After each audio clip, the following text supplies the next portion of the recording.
안녕하세요.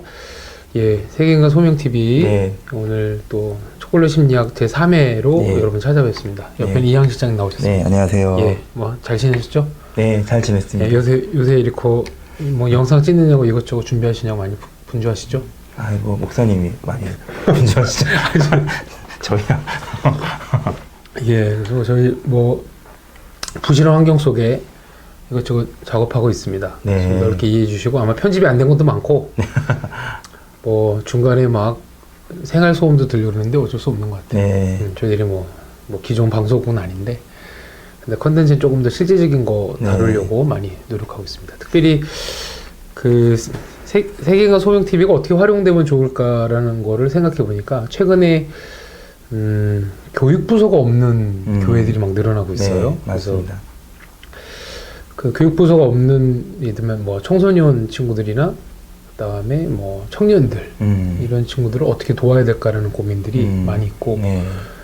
또 교육부서가 있어서 우리 또 전사님 목사님들이 또 탄탄히 다음 세대 친구들을 잘 돕고는 있으나, 또 워낙 또 유튜브 환경 속에서 또 다양한 영상들이 넘친다 보니까 저희들이 또 유튜브라는 이 바닷속에 좀 그래도 맑은 물? 그렇죠. 아이들이 유튜브를 많이 보죠. 예, 사실. 그래도 점점 자라나는 다음 세대들이 조금 더 기독교 관점으로 좀 나와 세상을 바라보는 좀 그런 아주 희미하지만 맑은 물을 계속 이렇게 보내려고 애를 쓰고 있습니다. 그래서 교육부서가 없는 또 청소년, 또 거기 계신 어떤 뭐 학부모님들, 이런 분들이 저희 걸 좀 활용하셔도 좋을 것 같고, 그래서 계속 콘텐츠를 만들고 있습니다. 또 좋은 의견 많이 주셔서 또 청소년, 청년을 아우르기까지 좀 다음 세대를 위한 또 성경적인 관점들로 많이 좀 무장된 좋은 콘텐츠들이 많이 만들어지면 좋겠습니다. 그런 과정에 저희 이런 유튜브 내용 활용되면 참 감사할 것 같습니다. 특별히 또 유튜브를 이렇게 저희들이 만들어 활용하고 있다고 했을 때 뒤에 반응들이 있다는, 많이 저희를 많이 도와주셔야 됩니다, 이런 얘기를 많이 하시고요. 최근에 뭐 이제 아시는 것처럼 방문하는 교회 또는 그렇지 않는 교회 어떤 사역자님들이 이렇게 그 교회에 저희들이 방문했을 때는 질문을 받아와서 질문을 여기서 차량해서 이렇게 드리는 방식으로 섬길 때 반응이 너무 좋으세요. 일단 본인들이 교회 이름으로 같이 이렇게 모이니까 너무 좋은 것 같아서 혹시 이거 아마 초콜릿 심리학을 주로 보시는 분들은 주로 사역자님들이 볼 것 같아요. 많이 보실 것 같아요. 심리학 자체가 관심 좀 있는 분들이 많이 보시지 않으실까 싶습니다. 아마 교회 저런 교육을 담당하시는 건 리더십이 아닌가 싶으신데, 우리 그분들 중에서도 교회의 어떤 교육부서 안에 있는 청소년, 청년들의 질문들을 좀 이렇게 한꺼번에 모아서 이메일로 저희들에게 보내주시면 저희들이 또 기회되는 대로 이렇게 방송을 해서 또 교회 이름으로 이렇게 영상을 하나 만들어서 드리고 URL을 보내드리면 좀 유튜브를 조금 더 교회 교육에 잘 활용할 수 있지 않을까, 이런 생각이 듭니다. 그래서 오늘 좀 서론을 길었고요. 이항 실장님이랑 제가 또 소명교육교변에 약간 대표성을 띠고 있는 역할, 뭐 저희 다 대표성 띠죠. 심지어는 뭐 조항 실장, 최정원 팀장, 김소홍, 이제 아마 영상 보고 옛날에 뭐 다 이렇게 대표성을 띠고 있는데, 아무튼 뭐 그런 맥락 속에 있습니다. 실장님, 오늘은 우리 초콜릿 심리학, 초콜릿 심리학 처음 보시는 분들이 물론 그 전 거를 봐도 되지만 매주마다 유튜브를 보니까요, 이게 그냥 무작위로 하나 골라보시기 때문에 새로 보시는 분들 계시더라고요. 초콜릿 심리학이 뭔지 잠깐 또 설명해 주시면.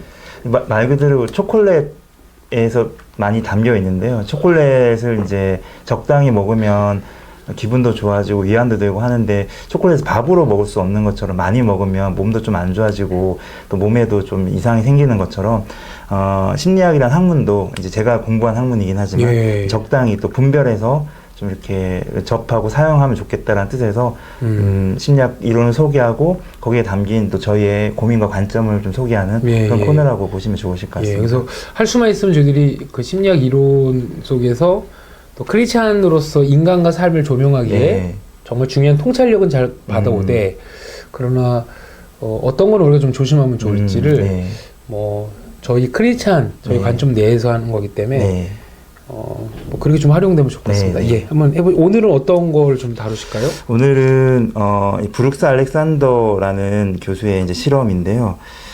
이 G 놀이공원 실험이라고 이제 일반적 이름 붙여진 실험이고요. 예. 우리나라에서 많이 알려진 실험은 아니었는데 1980년도 했던 실험이고요.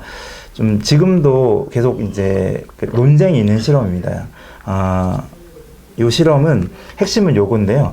중독이라고 하는 게 과연 이제 주로 이제 브룩스 알렉산더 교수의 실험은 약물 중독을 주로 다뤘는데요. 예. 약물 중독이 약물의 문제인가 환경의 문제인가라는 어떤 그런 의문에서 출발을 한 실험이고요. 예, 예. 이 실험을 하게 됐던 배경이 이제 화면에 보이시는 이 분이 브룩스 알렉산더라는 교수인데 캐나다에서 지금 심리학교에서 예. 활동하시고 원래 미국 분이셨는데 캐나다 가셔서 활동하고 계시는데 이분이 그 대학원을 제가 이 실험도 좀 다루면 좋겠다 싶은데 어느 시점에는 그 해리 할로우라는 사람이 있거든요.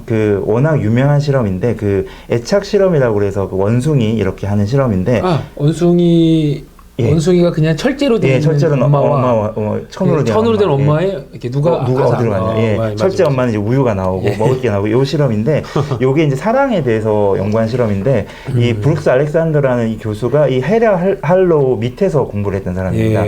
이제 처음엔 사랑을 연구하러 갔다가 이분이 이제 해리 할로우 박사가 나중에 알코올 중독이거든요. 그래서 술에 취해서 그 실험을 했던 당사자가 사실 이 실험이 조금 비인간적이라는 평도 많이 받았고 개인적으로 이분의 삶은 별로 좋지 않아요. 해리 할로우라는 사람의 삶이. 그래서 오히려 사랑에 대해서 공부를 하러 들어갔다가 중독에 대해서 관찰을 많이 했다고 하더라고요. 브룩스 알렉산더가.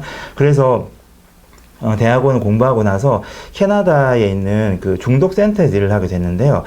이제 그때까지만 하더라도 기존의 중독 모델을 많이 설명하는 것을 신경 적응 모델이라고 얘기를 많이 하는데 이건 지금도 많이 적용되는 모델이고요. 쉽게 말하면 이런 겁니다. 금단 현상병 중독이 되더라. 예를 들어서 이런 식인데 이 커피가 예가 있는데 이제 커피는 뭐 그렇게 심각한 물질은 아니지만 예를 들어서 마약이라고 하자면 필로폰이나 헤로인이나 마약을 맞으면 10 정도로 흥분이 된다고 가정했을 때 그럼 이제 우리 신체는 항상성이라는 게 있어가지고요. 원래대로 돌아오려는 성질이 있거든요. 그래서 10 정도로 외부 물질에서 흥분이 되면 몸속에서 그것을 정상으로 떨어뜨리기 위해서 마이너스 10 정도에 다운을 시키는 물질이 분비가 되게 됩니다. 근데 이제 몸속에서 나오는 물질은 좀 천천히 분비되고 천천히 이제 사라지는 반면에 외부에서 투입된 마약 같은 경우에는 이제 급하게 올라갔다 급하게 사라지죠. 그래서 마약의 성분이 다 사라지면 10 정도 흥분시키는 물질은 사라졌는데 몸속에는 아직까지 마이너스 10 정도로 다운시키는 물질은 여전히 남아있기 때문에 갈급하겠네. 예, 굉장히 이렇게 빈 느낌이 들고 또 우울해지고 불안해지고 하는 거죠. 그래서 이분들이 이제 그 증세를 없애기 위해서 또 약을 먹고 하다 보면 이게 반복되다 보면 나중에는 흥분하려고 마약을 먹는 게 아니라 맞는 게 아니라 정상의 어떤 정서를 느끼기 위해서 평온한 정서를 느끼기 위해서 마약을 하게 되는 이 정도 수준까지 가면 이제 거의 심각한 중독 수준에 빠진다라고 보고요. 그래서 이제 물질이 우리 몸에 들어왔을 때 몸의 어떤 어떤 메커니즘에 의해서 이렇게 중독이 되더라라고 하는 게 그 당시에 아주 주류의 중독 모델이었고 지금도 사실 이 모델을 설명을 많이 하고 있고요. 또 뭐 의미가 있는 모델이긴 합니다. 근데 이 모델 어쩌면 이 모델은 몸에서 벌어지는 어떤 화학적인 화학적인 어떤 반응과 그 메커니즘으로 중독을 설명하는 거예요. 이게 이제 마약뿐만이 아니라 행동 중독, 뭐 예를 들어서 쇼핑이라든지 뭐 성이라든지 또 게임 중독 같은 것도 이 모델로 많이 설명을 하고 있습니다. 이 모델이 의미가 있는 모델이긴 한데 이 모델의 핵심은 이제 마약을 많이 접하면 이제 노출을 증가시키면 노출이 결국 중독을 이어진다. 많이 접하면 중독이 가능성이 높아진다라는 틀인데, 브룩스 알렉산더 교수가 여기에 좀 의문을 제기했던 문제를 삼았던 부분이 뭐냐면, 이분이 중독센터에서 일을 하면서 가만 보니까, 의외로 사실 거기 중독센터에 오시는 중독자분들이 환경이 굉장히 안 좋은 분들이 많으셨대요. 이렇게 가난하거나 좀 뭐 여러 가지 여건이 좀 안 좋은 분들이 많으셨고, 또 뭐 그 중에 예를 들은 분이 크리스마스 날 이제 큰 쇼핑몰에서 산타클로스 아르바이트를 하시는 분인데 이분이 헤로인을 마셨다고 하더라고요. 이제 이분이 이제 오셨는데 이분과 상담하면서 많이 느낀 게 의외로 쉽게 헤로인이 끊으시더래요. 그러니까 이게 맨정신으로는 산타클로스를 하기가 좀 어려워서 약간 약의 힘을 빌어서 이제 산타클로스 일을 했다가 그게 끝나니까 꽤 오랫동안 헤로인을 했음에도 불구하고 헤로인을 쉽게 끊는 걸 보면서 조금 이게 뭔가 이렇게 뭔가 다른 것이 있는 것 같다라고 해서 연구를 시작했고요. 실제로 그 신경 적응 모델이라고 불리는 이 모델의 어떤 연구 실험들도 보면 쥐를 주로 실험을 하는데요. 쥐를 아주 열악한 환경에 두거든요. 그러니까 마약 주고 밥 주고 그냥 가둬놓고 이거 아무런 뭐 그런 다른 자극이 없는 그런 환경에서 쥐를 이제 키우는 걸 보면서 좀 기발란 발상을 한 게 이제 쥐들이 좀 자유롭게 좀 있을 공간이 있으면 어떻게 될까라고 해서 쥐 놀이공원이라고 이름 붙인 사실은 약간 좀 실제 사진을 보면 좀 조악하긴 한데 쥐들이 좀 마음껏 뛰어놀 수 있고 또 뭐 먹을 것도 편하게 먹을 수 있고 자유롭고 또 친구 쥐들도 많고 뭐 이런 환경에 그 쥐를 두는 겁니다. 또 한쪽에는 또 한쪽 그룹에는 이제 그 앞에서 보셨던 이 그림처럼 그냥 이렇게 완전 가두어진 이런 어떤 곳에서 몰핀이 탄 약과 마약 성분의 물이죠. 그 물과 일반 물을 두 개를 이제 줬더니 원래 그 일반 중독 모델에서 많이 얘기됐던 그 갇혀있던 아이들, 그 쥐들은 거의 대부분 마약이 들어간 물을 주로 이제 마시고 마약 중독에 빠져서 이제 그렇게 지내는 반면에 그 쥐 놀이공원이라고 그렇게 자유롭고 또 즐겁게 지낼 수 있고 또 친밀감 누릴 수 있는 이 공간에 있었던 쥐들은 거의 대부분 마약에 든 물을 안 먹는 겁니다. 그냥 일반 물만 먹게 되는 거죠. 그러면서 이 중독이라고 하는 게 약물 자체보다도 환경에 영향을 많이 받는 게 아닌가라는 결론을 이제 냈죠. 근데 이제 반박을 또 심리학자들 우리 반박 가기 전에 우리 시장님 말씀 많이 하시는 거 네네네 천천히 물 한 번 드셔가시고 숨을 쉬시면서 좀 얘기를 하시나요? 네, 지금 숨을 쉬고 그런가요? 지금 좀 숨을 쉬고 복식 호흡으로 그냥 쫙 내뱉는 것 같으신데 우리 시장님의 설명을 또 이렇게 듣고 있으면 전문가적인 그런 또 관점을 이렇게 말씀해 주시는데 일단 좀 이게 요약해 보면 그러니까 이 브루스 알렉산더라는 사람이 일단 독특한 분을 만났군요. 그러니까 산타크로즈 분장을 하고 일을 하는 헤로인 중독자를 만났는데 자기 내담자로 만난 거죠. 근데 이 사람이 의외로 그러니까 아마 산타크로즈 옷을 입고 일하는 일이 앞에서 막 스트레스가 받은 거죠. 그렇죠. 저도 어렸을 때 산타크로즈 아르바이트 한번 해본 적이 있거든요. 그러셨네요. 그래서 우리 교회 형이 뭐 누가 산타크로즈 안 오면 밥을 안 먹는다는 꼬마애가 있더라고. 저희들이 유치원에도 복장 빌려가고 갔다 온 말이 있었는데 그랬군요. 되게 좀 스트레스 많이 받습니다. 저도 아이 어린이집에서 가면을 쓰고 한번 간 적이 있는데 아이들이 보면서 괴물이다 이래서 스트레스 받고 그랬던 기억이 좀 있습니다. 근데 이제 그 산타크로즈라는 그 옷을 입었던 그분이 그 일을 좀 내려놓고 나 보니 그렇게 중증 헤로인 중독이었는데도 불구하고 좀 환경이 바뀌고 나니까 의외로 또 잘 끊더라라는 거를 이 브루스 알렉산더라는 이 교수가 그걸 발견한 거네요. 그러니까 이전까지는 대부분 어떤 중독이라는 거를 화학적인 걸로만 설명했어요. 약물의 문제다라고만 봤는데 그래서 이 사람이 어떻게 실험했냐면 한쪽에는 쥐들이 놀 수 있는 그래서 쥐 놀이공원이라고 놀 수 있는 곳을 차려놓고 한쪽에는 근데 그 놀이공원에도 여전히 마약이 단 물을 갖다 놓고 그런 일반 물도 나오고 그렇죠. 한쪽에는 그냥 가둬둔 원래대로 이렇게 쥐를 실험실에 가두는 것처럼 해놓고 거기에 또 마약이 들어가 있는 물을 해놨더니 놀이공원에 있던 아이들은 안 먹었다는 거예요, 잘. 마약이 든 물을 잘 안 먹었다는 거예요. 그러니까 소위 이제 놀았다는 거죠. 오히려 뭐 마약이 든 물을 마셨다가 뭐 이러면서 그냥 놀다가 목마르면 이제 그냥 물을 마시고 대부분 그러고 지냈다는 거죠. 거기 일반 물과 또 마약 물도 같이 있어요. 같이 있는데 그리고 그 가둬놓던 쥐도 둘 중에 하나 선택할 수 있게 만든 거죠. 그래서 어느 걸 먹는 걸 봤더니 가둬놓은 쥐들은 주로 마약물을 마시는데 그냥 이게 놀이공원에 있던 쥐들은 일반 물을 마시더라고요. 일단 이게 이전의 실험이 어떤 화학적인 원리로 중독을 설명하는 것에 비해서는 상당한 어떤 실험이네요.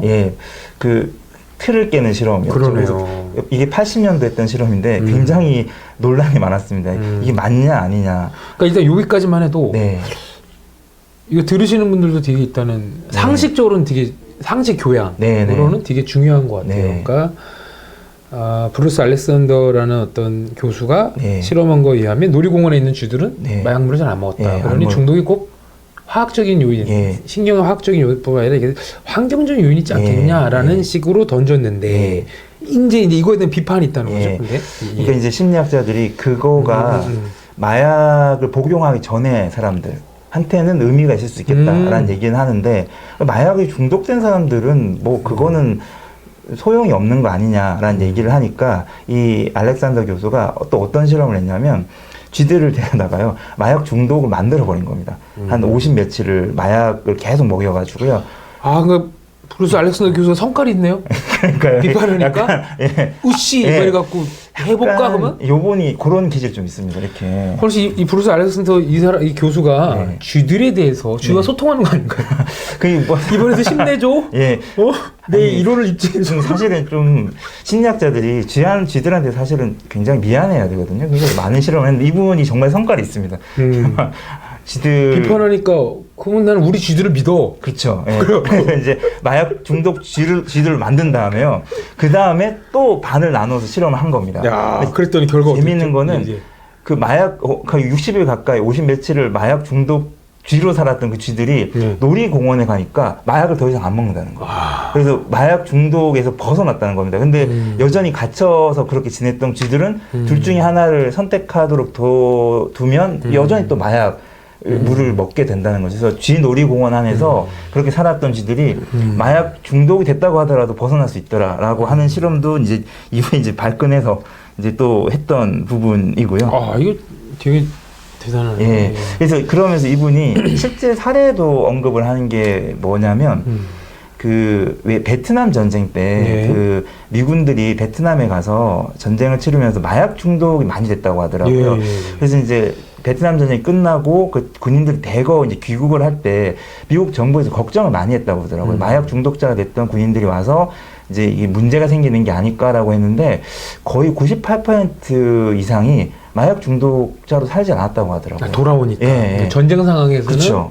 거의 막 그 극한의 공포와 또 뭔가 굉장히 이렇게 열악한 환경 속에 있다 보니까 그것을 잊기 위해서든 뭐 이유가 다양하겠지만 마약에 이렇게 탐닉했던 사람들이 집에 돌아와서 또 편안하게 또 가족들과 살면서는 마약을 더 이상 찾지 않게 되는 거를 또 사례를 들면서 이 중독이라고 하는 게 단지 물질의 남용에 의해서만 생기는 것은 아니다.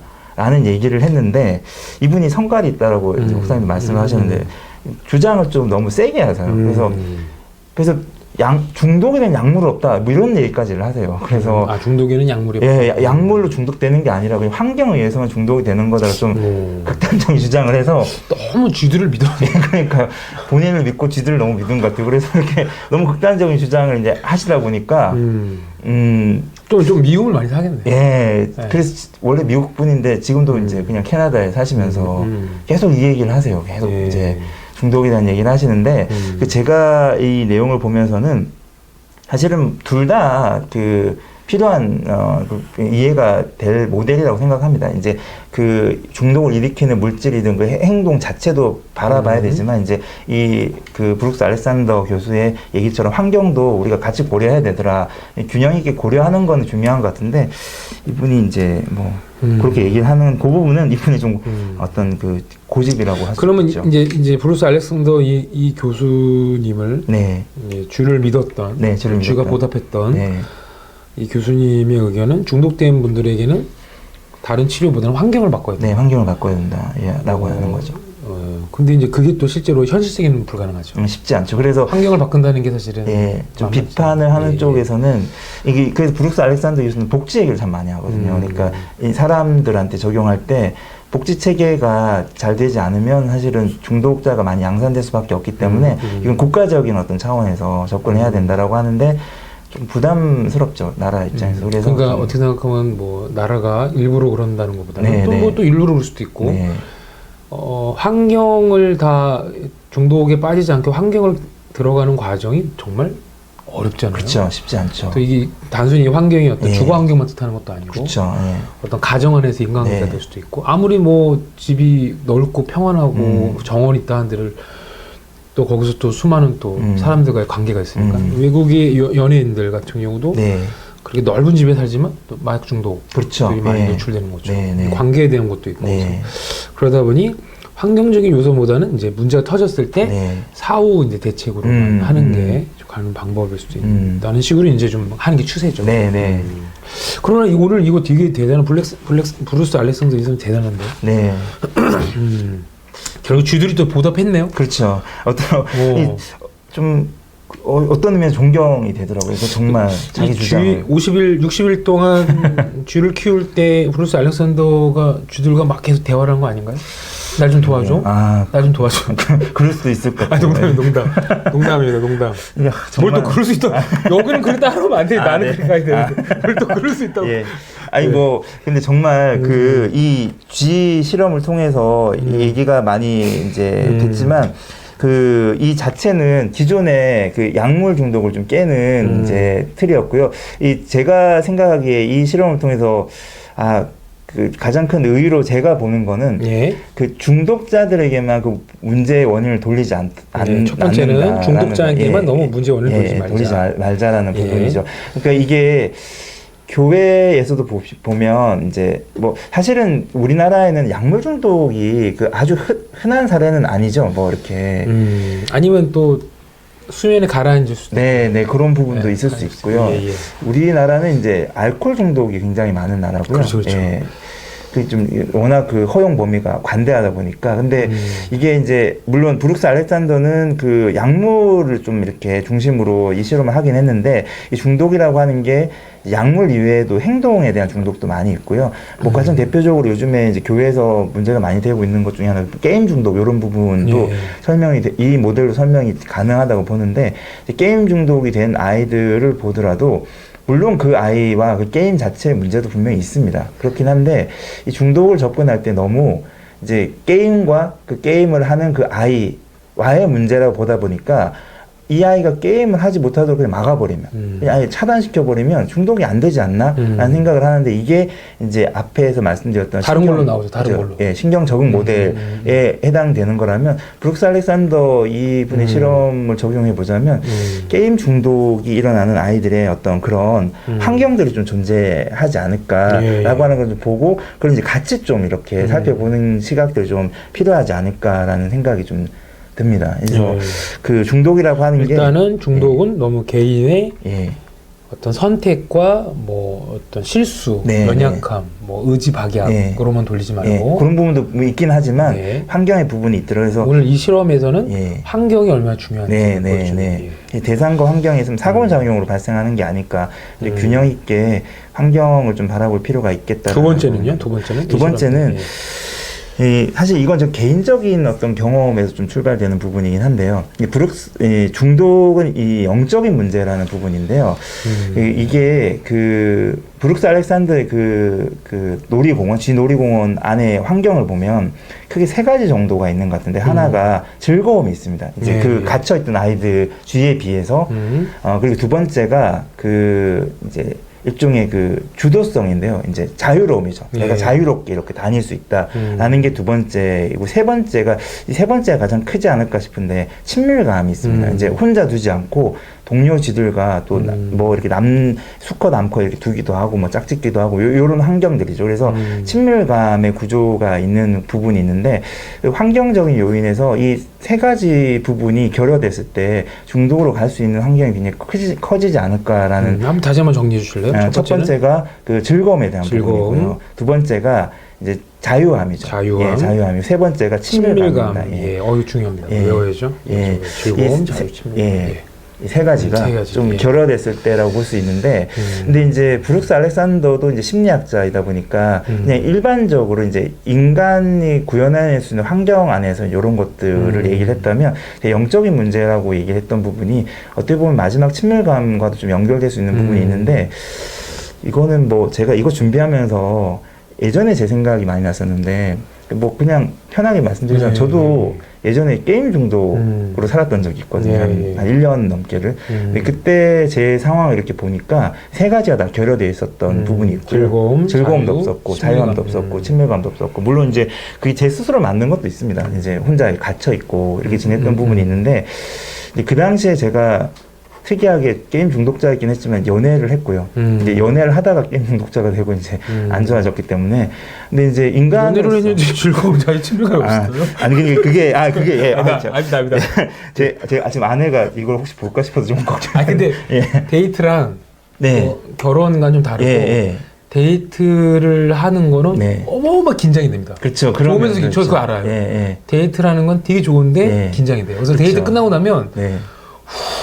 숨도 쉬어지고 그렇죠. 예. 이게 다릅니다. 그런 면도 예, 있었고요. 예. 또 하나는 그때 제가 저에 대한 자아상이 너무 안 좋았기 때문에 이제 여자친구를 만나고 오면 지금 제 아내지만 여자친구를 만나고 오면 제가 되게 비참한 거예요. 제 꼴이 이렇게 막. 그러니까 오히려 그 데이트가 즐거움, 자유, 친밀감도 주지만 우리 안에 있는 복잡함 때문에 더 그게 안 좋게 나올 수도 있죠. 맞아요. 이제 그런 부분들로 뭐 꼭 이제 그런 여러 가지 복합적인 이유로 좀 중독에 빠지긴 했는데 제가 이제 중독에서 벗어날 수 있었던 아주 큰 계기가 너무 이제 크게 말씀드리는 건지는 모르겠지만 사실 하나님 만나면서부터였거든요.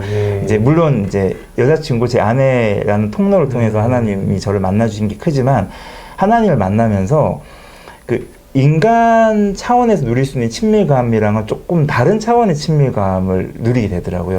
하나님 주시는 그 핵심 말씀이 이거였는데 너가 아무리 이렇게 초라한 모습을 한다고 그러더라도 괜찮다. 내가 그것 때문에 너를 버리거나 그러지 않는다. 어떤 모습이든 난 너를 사랑한다라는 그 말씀을 만나고 또 그런 하나님과 인격적으로 교제하면서 제 안에 이런 것들이 영적인 부분들이 많이 채워지면서 자연스럽게 게임을 안 하게 되더라고요. 게임을 통해서 지금도 물론 게임을 하긴 합니다. 근데 막 게임을 통해서 나를 증명하려고 한다든지 게임 속에서 사람들이 주는 피드백을 받고 난 뭐 그걸로 친밀감을 느낀다든지 뭐 그러진 않고요. 그냥 제가 좋아하는 그 취미로서 간혹 하는 정도라서 이 사실 영적인 어떤 영혼의 어떤 그런 허기가 느껴질 때 이게 게임이든 어떤 약물이든 중독으로 가는 경향이 있지 않을까라는 생각이 좀 들어서 중독이 영적인 문제와 깊이 연결되어 있지 않을까라는 생각을 좀 해봤습니다.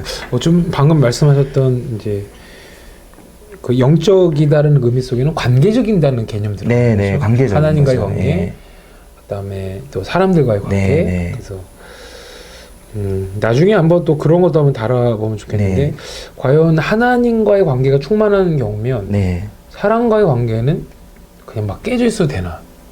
그건 아닌 것 같아요. 그렇죠. 그건 아닙니다. 그러니까 하나님 관계가 좋아도 사람 관계가 깨져 있으면 또 거기서 고통이 오는 거예요. 그럼요. 관계적인 거기 때문에. 그래서 하나님 관계가 모든 걸 다 못 채워준다는 게 아니라 인간의 영혼 속에는 하나님과의 관계도 맺고 또 하나님과의 그 관계가 또 사람과의 관계 속에서 잘 구현되고 또 나타나는 때 거기엔 샬롬적인 게 있기 때문에 아마 브루스 알렉산더의 이 실험이 조금 더 중독을 그러니까 어떤 인간을 물질, 뭐 신경, 화학적인 요소, 그다음에 어떤 약물에 의해서 없어진 인간의 그 신경 어떤 물질을 또다시 약물로 채워야 되는 뭐 이런 방식도 어느 정도 메커니즘이 있으나 그것도 있습니다. 그러나 오늘 이 실험에서는 조금 더 환경적이고 거기 어떤 친밀감적이고 관계적인 요소도 들어가더라라고 하는 겁니다. 그런 차원에서 세 번째를 제가 한번 읽어보면 좀 더 그래서 우리가 교회에서 다룰 때도 영적인 접근이 좀 필요하다는 말씀이시죠. 그러니까 너무 그거 하지 마. 도 할 수 있으면 해야 되지만 그렇게만은 잘 안 되는 것 같아요. 그러니까 그게 우리 아이들이 뭐 그 게임이든 실제로 뭐 약물이든 그런 중독까지 갔을 때 보면 그 자체의 문제도 분명히 있고 차단을 해야 될 필요가 있습니다. 그렇지만 그 약물 자체가 원인이라기보다는 그 약물이란 통로를 통해서 중독까지 이르게 하는 근본 원인이 기본적으로는 이제 영적인 어떤 어려움들, 또 소위 말하는 관계의 깨어짐들, 또 그런 어떤 본인 자신의 어떤 초라함이 느껴지는 부분들, 이런 부분들로부터 시작해서 그거를 이제 어떤 영적인 부분이 아니라 하나님과의 교제 만남, 또 나를 사랑하는 사람과의 만남을 통해서 해결하려고 하는 게 아니라 또 실제로 그런 구조도 없는 아이들이 뭐 약물이든 게임이든 그 안에서 이제 그런 이제 일종의 가짜 위로긴 하지만 그런 위로들을 맛봄으로 중독에 빠지게 되는 게 아닌가라고 해서 그 아이들의 그런 구조들을 좀 보면서 그 아이들을 좀 더 뭐 너무 뭐 일반론일 수는 있겠지만 좀 더 품고 사랑하고 하는 것이 그러면서 어떤 그런 중독이 되는 어떤 예. 줄여가는 것이 필요하지 않을까 그래서 생각이 이제 중독 들었습니다. 속에 있는 우리 네. 뭐 예를 들면 청소년 청년 네. 또 성도님들 사실 말을 다 안 하지만 한 가지는 다 중독이 있을 수 있어요. 있습니다. 예. 뭐 저도 뭐 어떨 때는 뭐 영화를 계속 본다든지 일이 많은데도 가끔 뭐 전체 삶이 중독은 아니라도 간혹 상황에 그렇죠, 따라서 그렇죠. 좀 그러니까 한번 확 들어갈 때가 있죠. 저도 그렇습니다. 뭔가 통제가 안 되게 예. 계속 그 어떤 그 즐거움 또는 그 감각에 계속 노출시키고 싶을 순간들은 사실은 그게 좋기보다는 네. 다른 것들이 싫어서 그렇죠. 또 스트레스와 긴장 때문에 좋은 곳에서 머물러 싶은 마음 때문에 가는 것도 있는 것 같아요. 그래서 그런데 그 상황을 단순히 어떤 도덕적인 문제로만 보지 말고 환경적인 요소도 같이 보면 좋겠다. 네. 네. 그런 좀 말씀해 준 것 같아요. 네. 우리가 시간이 많이 갔지만 여기서 사실은 우리가 네. 크리스찬이라고 꼭 크리스찬 뭐 제가 말씀드린 게 다 크리스찬 시각은 아니니까. 네. 근데 이제 목사로서 네. 또 이렇게 볼 때 어떤 문제 아까도 이제 우리 실장님이 스스로라는 말도 한 것 같아요. 스스로. 네, 네. 그러니까 이제 우리가 과연 어떤 스트레스와 긴장과 어려운 상황 속에 노출되면 늘 그러면 중독으로 갈 것이냐. 그러니까 중독으로 갈 수밖에 없는 안 좋은 상황에 노출되면 늘 중독으로 갈 것이냐라는 식의 어떤 기계론적인 네. 결정론은 또 위험한 것 같아요. 네, 네. 왜냐면 이건 주실험이니까 네, 주의 네, 실험이니까 그렇죠. 예. 주랑 또 인간은 다르고 그러니까 다시 말하면 안 좋은 상황 속에서도 또 중독으로 안 가는 이들도 존재할 수 있고요. 네, 맞습니다. 그게 저는 영적인 존재인 것 같아요. 그래서 어떤 그 상황을 해석하는 의미, 또 하나님과 그 상황을 바라보는 때로는 관점, 그리고 아무 어떤 즐거움과 자유와 친밀감이 없지만 그 자체가 슬픈 거죠. 근데 있으면 더 좋겠으나 네.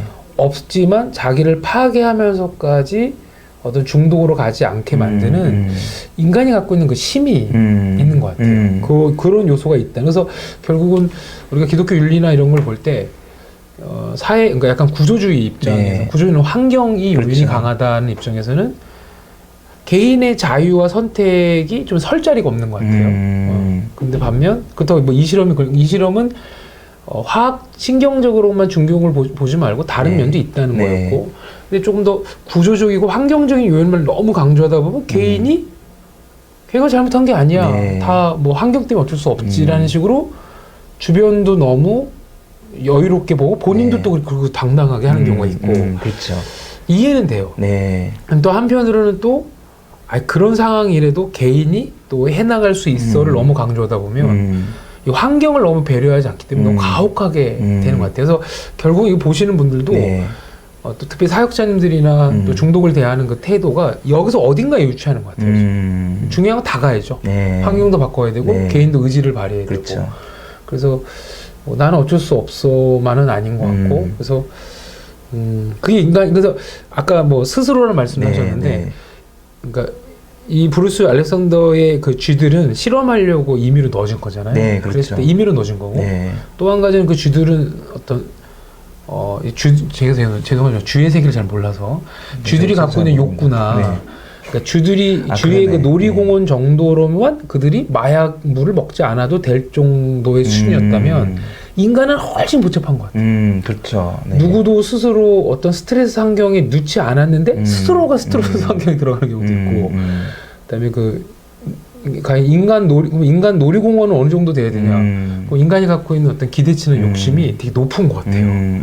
그래서 위험한 발언일 수도 있는데 인간은 필연적으로 어느 순간 정신 못 차리면 중독으로 향하는 게 있는 것 같아요. 예, 예. 인간이 계속 좌절을 느끼는 그렇죠. 거기 때문에 네. 그래서 저는 또 인간이 갖고 있는 또 성경에서 말하고 있는 하나님과의 그 단절감 속에 생긴 영원한 공허함이 결국 또 다른 어떤 이 공허함을 채우기 위한 또 다른 감각들로 부지런히 다니는 일들이 벌어지지 않나. 그래서 이게 조금 인간과 쥐의 차이고 네. 거기에 환경적인 요인과 인간의 그 어떤 주체적인 그 자유의지와의 어떻게 이 비율을 어떻게 여길 건가에 따라 스펙트럼이 되게 다양하게 나타나는 그렇습니다. 거예요. 중독을 네. 대하는 태도들이. 네, 그래서 맞습니다. 근데 적어도 이 실험은 이전까지는 어떤 어떤 화학적인 신경적인 요소로만 그걸 풀어놨다면 환경적인 요소를 부각한 거기 때문에 그런 차원에서 우리가 조금 중독에 처해 있는 분들을 향해 관대하게 또는 여유롭게 그러나 너무 또 비판만 하지 말고 어떻게 하면 좋은 환경을 좀 대할 수 그렇죠. 있을까 네. 하지만 동시에 그분들도 어떻게 하면 또 더 좋은 선택을 해나갈 수 네. 있을까라는 지금 목사님 말씀 이어서 제가 너무 길었죠? 아닙니다. 예. 심리학을 보실 때 보면 지금 네. 목사님이 굉장히 중요한 얘기를 해주셨는데 그랬나요? 예. 감사합니다. 예. 특별히 이제 미국 심리학 쪽이 이런 색깔이 조금 더 강한데 나중에 한번 또 다루도록 하겠습니다. 스키너라는 사람의 어떤 행동주의가 아주 강력한 스키너가 미국 심리학자들은 최고의 자랑이 되는 심리학자인데요. 근데 이제 그분의 이론이 문제가 있다라는 게 아니라 기본적으로 깔려있는 전제가 인간을 좀 무기력한 존재로 보는 경향이 있습니다. 그러니까 환경이 다가오면 어쩔 수 없이 반응할 수밖에 없는 존재라고 보는 시각이 있습니다. 그게 심리학 전체 시각은 아닌데 그러다 보니까 심리학 이론을 자주 보다 보면요. 어느 순간 되면 그런 생각도 들거든요. 인간을 조작할 수 있겠구나. 이런 것들. 그러네. 인간이 뭘 할 수 있을까? 뭘 할 수 있나. 그냥 환경이 주어지고 이렇게 세팅이 되면 그렇게 행동할 수밖에 없는 존재가 인간이지 않나? 라는 태도가 전제가 되어 있는 부분도 분명히 존재합니다. 그래서 성경에서 얘기하는 우리에게 자유의지를 주시고 또 하나님과의 관계 속에서 우리가 선택해 나갈 수 있는 그런 존재로서의 또는 어떤 자기가 처해진 상황을 다시 해석하는 그렇죠. 해석할 수 있는 해석해서 영혼이 그 상황을 뛰어넘는 상승으로 나가는 이런 존재들 그런 측면들도 있는데 심리학은 기본적으로 조금 이렇게 수동적인 어떤 존재로 또 물질적인 존재로 인간을 좀 바라보는 관점이 깔려 있었습니다. 요 현대 심리학은 조금 최근 심리학은 경향이 조금 달라지긴 했지만 그래도 심리학의 근간을 이루는 건 그런 세계관, 가치관이 좀 깔려있기 때문에 그런 부분은 좀 염두에 두시고 이제 심리학 이론을 보시면 좀 도움이 되실 것 같습니다. 사실 저는 어떤 프로이드의 어떤 심리학이 나오기 전에는 무의식도 잘 다루지 않았고. 그렇죠. 근데 프로이드의 심리학에 가면 제가 잘 모르지만 저도 이제 어떤 그냥 책을 보다 보면 어떤 무의식의 특별히 또 그 무의식이 충동으로부터 어떤 일단 결정론적인 게 있는 것 같아요. 맞습니다. 이렇게 벗어날 수 없게 그 어떤 메커니즘에서 그렇게 움직일 수밖에 없다는 것이 근데 오히려 그것이 그 프로이드 이전에 어떤 인간의 근대 주체, 자유의 피곤을 느끼는 사람들한테는 그렇죠?